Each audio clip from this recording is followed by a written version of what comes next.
Russell viper की पहचान कुछ ऐसे खतरनाक सांप के रूप में की जाती है जो अगर काट ले तो फिर इंसान के बचने की उम्मीद नहीं के बराबर होती है।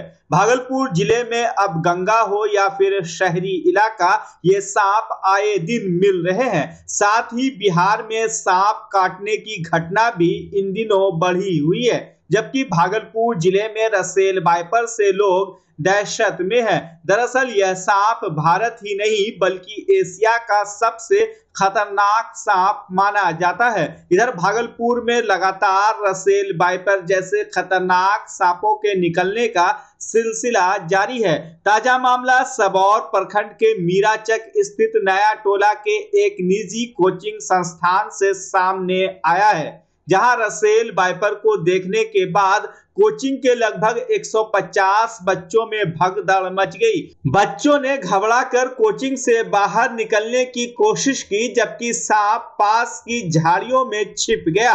वही कोचिंग संचालक दीपक कुमार ने फौरन वन विभाग को सूचित किया, लेकिन टीम के देर से पहुंचने की सूचना मिली। इस बीच दीपक ने साहस का परिचय देते हुए लाठी डंडे की मदद से सांप को पकड़कर एक डब्बे में बंद कर दिया। बाद में वन विभाग की टीम ने सांप को अपने कब्जे में ले लिया। सांप की लंबाई लगभग 3 फीट से अधिक बताई जा रही है।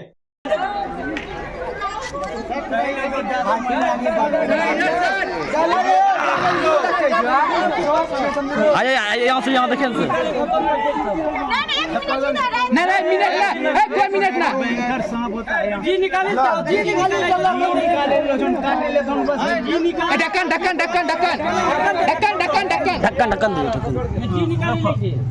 लेकिन मार जाएगा ना मारेगा ना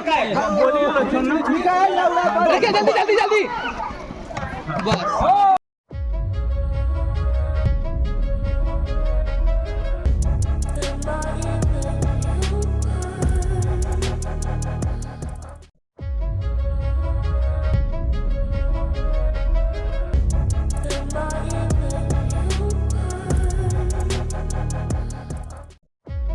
भागलपुर में काली पूजा की तैयारी शुरू हो गई है। एक तरफ जहां केंद्रीय काली पूजा महारानी महासमिति की बैठकों का दौर जारी है, वहीं आज नाथनगर में सार्वजनिक पूजा समारोह समिति की बैठक हुई। बैठक की अध्यक्षता नाथनगर सार्वजनिक पूजा समारोह समिति के अध्यक्ष पप्पू यादव ने की, जबकि संरक्षक भवेश यादव एवं महामंत्री देवाशीष बनर्जी ने मूर्ति स्थापित और विसर्जन को लेकर चर्चा की। उन्होंने बताया कि 31 अक्टूबर को दिवाली है। बैठक में सभी मेड़पटी के अलावा पूजा समिति के सदस्य और समाज सेवी शामिल रहे। वहीं नाथनगर सार्वजनिक पूजा समारोह समिति के अध्यक्ष पप्पू यादव ने कहा कि इस बार भी काली पूजा धूमधाम से मनाया जाएगा और 2 नवंबर को विसर्जन किया जाएगा। इस अवसर पर अशोक राय, अजय सिंह, नंदकिशोर शाह, अमरकांत मंडल, राजेंद्र मालाकार, विजय चौधरी, शंकर चौधरी समेत कई लोग मौजूद थे। हर साल की भांति इस साल भी 24 में पूजा समिति आज बाबा मस्कमला नाथ मंदिर में पूजा समिति एवं काली पूजा के तमाम मेड़पतियों के साथ एक बैठक हुई, जिसमें खचाखच लोग भरे हुए थे। पूजा समिति की पूरी टीम और काली पूजा के मेड़पति ने सर समिति से पहले क्या समस्या था उन्होंने बताया। सर समिति से निर्णय लिया गया काली पूजा 2 तारीख को विसर्जन किया जाएगा। पूजा समिति के एक सुभाष पार्क और एक घोसीटोला चौक, एक विसर्जन मार्ग पे कैंप रहेंगे और सुभाष पार्क से लाइट 7 बजे हमारा नूरपुर की काली सुभाष चौक आ जाएंगे और उनके पाछे सारा मूर्ति लग जाएंगे। हमारे सभी मेड़पतियों ने जो मांग किया है कि जहां जहां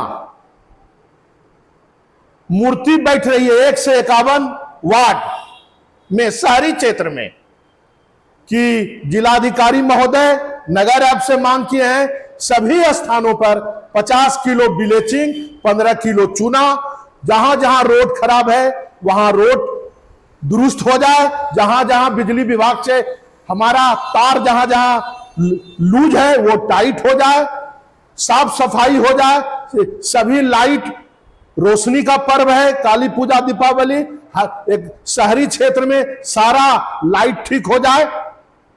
और पूजा समिति 1983 से ही शांति, सद्भाव, भाईचारा का एक मिसाल कायम किया है और हमारे तमाम मेड़पति पूजा समिति ने निर्णय लिया है कि हमारा जो सारे लोगों ने जो मांग किया है वो जिलाधिकारी महोदय, डीएम साहब, एसपी साहब और हमारे एसडीओ साहब, नगर आयुक्त महोदय, तमाम लोगों को इनकी सूचना जानकारी मीटिंग में दिया जाएगा कि हमारा जो मेड़पति का मांग है उनको वहां स्थान पर जो मूर्ति बैठती है उस रोड एवं बिजली साफ से कहीं प्रकार का दिक्कत नहीं हो और पूजा समिति दोनों भाई राम रहीम के तरफ मनाते हैं और काली पूजा और दुर्गा पूजा, छठ भी शांति, सद्भाव, भाईचारा से मनाएंगे। पूजा समिति की पूरी टीम दिन रात लगी हुई है। पूजा समिति अध्यक्ष पप्पू यादव। तिलका मांझी भागलपुर विश्वविद्यालय के एमबीए विभाग में आज आईसीए की ओर से कार्यशाला सह सेमिनार का आयोजन किया गया। वर्कशॉप में छात्र छात्राओं को बिजनेस से जुड़ी जानकारियां दी गई। इस अवसर पर एमबीए प्रोग्राम की डायरेक्टर डॉक्टर निर्मला कुमारी ने वर्तमान समय में रोजगार की संभावनाओं और महत्व पर प्रकाश डाला। मौके पर आईसीए के अरिंदम चटर्जी, श्रवण कुमार समेत कई शिक्षक मौजूद थे। उद्देश्य है कि बच्चों को प्लेसमेंट के प्रति रुझान पैदा करना, यानी कि बहुत सारी कंपनियां हैं जो मल्टीनेशनल कंपनी हैं, टॉप 10 में आ रही है या उससे नीचे भी है, तो कैसे हम बच्चों को उस कंपनी में compete करने के लिए तैयार करें, ये हमारा मेन उद्देश्य है। आज में बहुत सारा चीज़ हुआ, इसके लिए जैसे कि रिज्यूमे कैसे बनाते हैं, कैसे क्या क्या डिफ़िकल्टीज़ है, अगर जब आप किसी प्लेसमेंट के लिए जाते हैं तो क्या क्या प्रॉब्लम हो सकता है बच्चों को, और फिर और क्या क्या सुविधा मतलब हमें और देनी चाहिए जो नहीं है इनके पास, और ये सब चीज़ प्रोवाइड करना हमारा काम है। तो इस कोशिश इनके द्वारा और श्रवण जी के द्वारा, अरविंदन जी के द्वारा, भी इनकी पूरी टीम के द्वारा, चूँकि ये प्लेसमेंट नेशनल प्लेसमेंट हेड हैं और भागलपुर में ये कार्यक्रम कर रहे हैं, तो हम इनको तो धन्यवाद देंगे और चाहेंगे कि जो ये कंपनी है, जो सामने ये 10 टॉप कंपनी हैं, ये कंपनी में हमारे बच्चे प्लेस्ड हों, इसके लिए ये तैयार करें। इसके लिए जो कुछ करना पड़े, इनको करना पड़े, मुझे करना पड़े, हमारी टीम को करना पड़े, जो फैकल्टी है हमारी, सबको उस तरह से हम कोशिश करेंगे ताकि हमारे बच्चे कम्पीट करें ज़्यादा से ज़्यादा। मैं Shravan Kumar, director ICA Bhagalpur branch. पिछले 25 साल से हम लोग इस संस्था को रन कर रहे हैं और हमारी संस्था जो है जॉब ओरिएंटेड हमारी ट्रेनिंग होती है कि किसी भी बच्चों को ग्रेजुएट स्टूडेंट होने चाहिए, उन बच्चों को अकाउंट, टैक्सेशन, फाइनेंस में हम लोग प्रॉपर ट्रेनिंग दे करके, क्योंकि आज के दिन में एम्प्लॉयर को क्या चाहिए और हमारे जो कॉलेज का सिलेबस है दोनों में अंतर बहुत है। आज के ज़माने में बच्चों को कंप्यूटर का एजुकेशन चाहिए, टैली चाहिए, जीएसटी चाहिए, जो चीज़ चाहिए वो अभी हमारे एजुकेशन में भी अडॉप्ट नहीं हुई है। इसीलिए हम लोग इन लोगों को स्किल दे करके कंपनी में प्रॉपरली हम लोग इनको ट्रेंड करके इंटरव्यू का भी हम लोग मॉक टेस्ट वगैरह कराते हैं। तो जो भी एक इंडस्ट्री को, किसी एम्प्लॉयर को बच्चे में जो जो गुण होने चाहिए उस तरह का हमारा सिलेबस बना हुआ है, वो हम लोग उसको पढ़ा करके और हम लोग फाइनली जॉब गारंटी के साथ हम लोग इनको प्लेस कराते हैं। इस कार्यक्रम में सर लोग बहुत अच्छे थे, बहुत फॉर्चुनेट थे, बहुत सारा स्किल्स के बारे में बताए जो हम लोग को आगे जाके बहुत ज़रूरी है। और अभी का एनवायरनमेंट ऐसा है कि हम लोग को स्किल्स पाना बहुत ज़रूरी है जो आईसीए डिपार्टमेंट दे रही है, और अच्छे ग्रोथ के लिए you should join ICA. Thank you.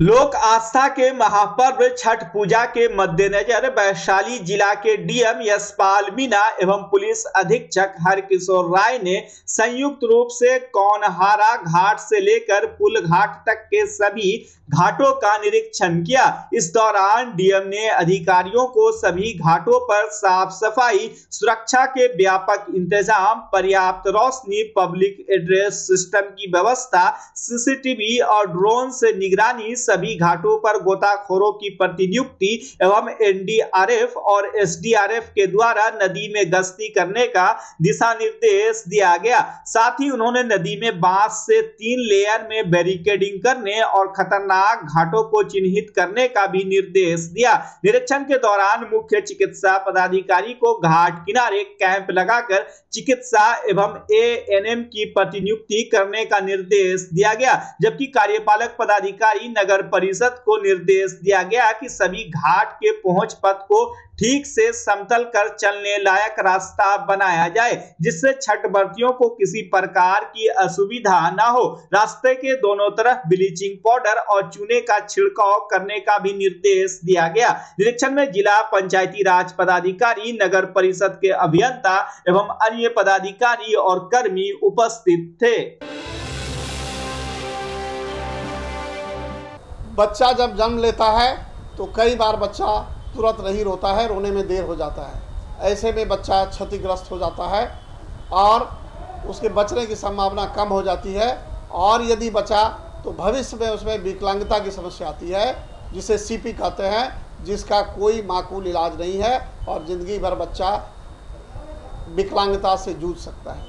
ऐसे में पूरे संसार में कूलिंग थेरेपी का सहारा लिया जाता है। जन्म से ठीक 6 घंटा के अंदर यदि उसको कूलिंग थेरेपी दिया जाए तो उससे उसका सीपी की समस्या कम होती है और बचने की भी संभावना बढ़ती है। पहली बार बिहार झारखंड में आपके शहर के स्नेह नवजात शिशु बाल सेवा केंद्र में यह मशीन उपलब्ध है। कभी भी ऐसी बात हो कि बच्चा रोने में विलम्ब हो गया तो आप स्नेह नवजात शिशु बाल सेवा केंद्र में जरूर संपर्क करें।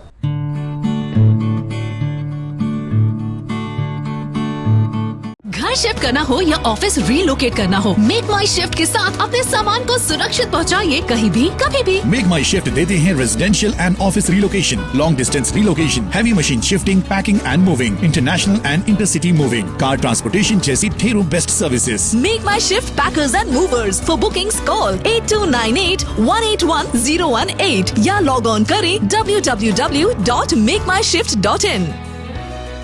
रिंकू एलईडी बल्ब एक बार लाओ और चलाते ही जाओ। हमारे एलईडी बल्ब्स है क्वालिटी में नंबर 1 और एनर्जी एफिशिएंट, जो रखे एनवायरनमेंट और आपके बिजली के बिल दोनों का ख्याल। रिंकू एलईडी बल्ब के साथ एनर्जी बचाओ और बिल घटाओ। ये है पावर सेविंग लाइट जो चले लंबे समय तक और रखे आपके घर को रोशन। हमारे यहाँ एलईडी लाइट्स मिलते हैं एक व्यापक रेंज में, जो आपकी हर जरूरत को पूरा करेगी। लेकिन यही नहीं, हमारे एलईडी लाइट सिर्फ चमकदार नहीं बल्कि एनवायरनमेंट फ्रेंडली भी है। तो आज ही लाओ रिंकू एलईडी बल्ब और पाओ 1 साल की वारंटी का भरोसा। रिंकू एलईडी बल्ब्स, नई जनरेशन के स्मार्ट बल्ब्स। आज ही संपर्क करें 8651063786 या मेल करें rinku.led.bulb@gmail.com। हमारा पता असाननपुर, भागलपुर, बिहार 812002।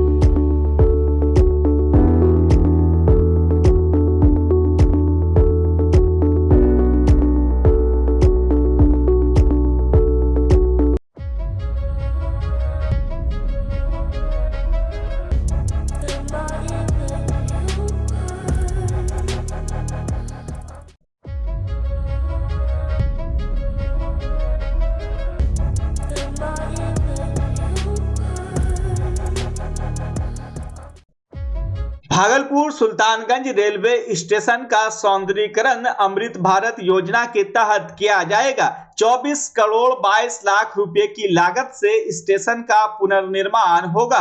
रेलवे विभाग के दास ने बताया कि स्टेशन का सौंदर्यीकरण 2 फेज में किया जा रहा है, जिसमें फेज 1 का कार्य लगभग पूरा हो चुका है और फेज 2 के तहत स्टेशन का डिजाइन अजगैबीनाथ धाम की थीम पर आधारित होगा। सुल्तानगंज स्टेशन एक बहुत ही पुराना स्टेशन है भारतीय रेल का। इस स्टेशन का नवीकरण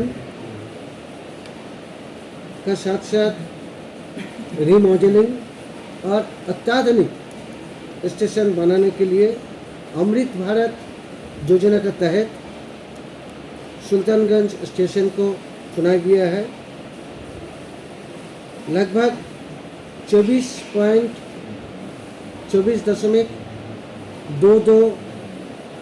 करोड़ लागत से इस स्टेशन का कायाकल्प को नवीकरण करने के लिए और अत्याधुनिक बनाने के लिए योजना में अंतर्गत किया गया है। इसमें फेज 1 है, फेज 2 है। इसमें जो मेन काम लिया गया है, इसमें फैसट क्या है, आप लोग स्टेशन का जब आइएगा देखिएगा, ये जो है हम लोगों में सबको जानकारी है। यहाँ पे बाबा धाम है। बाबा धाम एक बहुत प्रसिद्ध भक्ति स्थल है, जहाँ पे लाखों श्रद्धालु हर साल श्रावणी मेला में आते हैं। और इस सुल्तानगंज स्टेशन से जो पानी लेकर वो बाबा धाम में जाते हैं, तो उस विषय को ध्यान में रखते हुए इसका जो फैसट है, फैसट जो है बाबा धाम का रूप में किया गया है। इसमें सर्कुलेटिंग एरिया शामिल है। सर्कुलेटिंग एरिया में जो गाड़ी का आवागमन, यात्री का आवागमन का सुविधा होगा। अत्याधुनिक वेटिंग हॉल्स पुरुष एवं महिला के लिए अलग अलग बनाया गया है और वो अभी पूर्ण रूप में काम कर रहा है। हम लोग अभी VIP लाउंज में बैठे हुए हैं। इसका भी 90% काम हो चुका है। दिव्यांगजन के लिए जो आधुनिक फैसिलिटी होना चाहिए उसका भी व्यवस्था किया गया है। कॉन्कोर्स एरिया, असेंबली बिल्डिंग और अराइविंग ब्लॉक, ये सब का भी काम इसमें शामिल है। ये छोड़ के भी एक 12 मीटर FOB का भी काम है। पहले यहाँ पे जो लिफ्ट 2 था, 2 है, 3 लिफ्ट होगा और 1 लिफ्ट यहाँ पे बनेगा। यही टोटल 4 हो गए। टोटल 4। तो एक मैं संक्षिप्त रूप दिया है। अभी इसका टोटल 5 हो जाएगा। एक प्लेटफॉर्म भी 4, मतलब जो 5 नंबर प्लेटफॉर्म है, प्लेटफॉर्म शुरू होने के नहीं हुआ, इसके होने के बाद 5 हो जाएगा। टोटल 5 हो जाएगा। तो इस विषय में अभी गोयल ने आप लोगों को एक एक विषय में अच्छा जानकारी देंगे, कैसे शुरू हो रहा है, इसमें क्या क्या काम का प्रगति कितना है और आगे क्या काम होने वाला है, पूरा विस्तार से गोयल बताएंगे।